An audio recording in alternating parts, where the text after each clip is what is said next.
په لغمان کې د سولې او پخلاینې تر نامه لاندې د والیبال جوړې شوې سیالۍ د مهترلام ښاروالۍ په بریا سره پای ته ورسېدلې. د والیبال یادې سیالۍ په مرکز مهترلام کې د سولې او پخلاینې تر نامه لاندې د حاجي پردیس سنګروال لخوا په لار اچول شوې وې چې نږدې یوه اونۍ یې دوام وکړ. په لغمان کې د ورزشکارانو د ټولنې مشر احمد شاه صدیقي په وینا یادې سیالۍ د ختیځ زون په سطحه د 10 لوبډلو ترمنځ له تېرې یوې اونۍ راهیسې پیل شوې وې چې پایلوبه یې د حاجي پردیس او مهترلام ښاروالۍ د ټیمونو ترمنځ ترسره شوه چې په پایله کې مهترلام ښاروالۍ وکولی شول چې د حاجي پردیس ټیم ته د 3-0 پر وړاندې ماتې ورکړي او د پایلوبې د اتلولۍ جام په خپل نوم کړي. دغه ټورنمنت د 10 ټیمونو ترمنځ د امنیت او ورزشي په همکارۍ او زموږ د کوششونو د ځوانانو په کوشش جوړ شوی و چې د ښاروالۍ لوبډلې ته کې پایلوبه وګټله.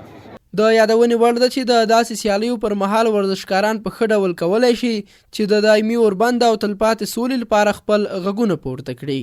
رفیع الله سلیمانزی، هیرو ټي وي، لغمان.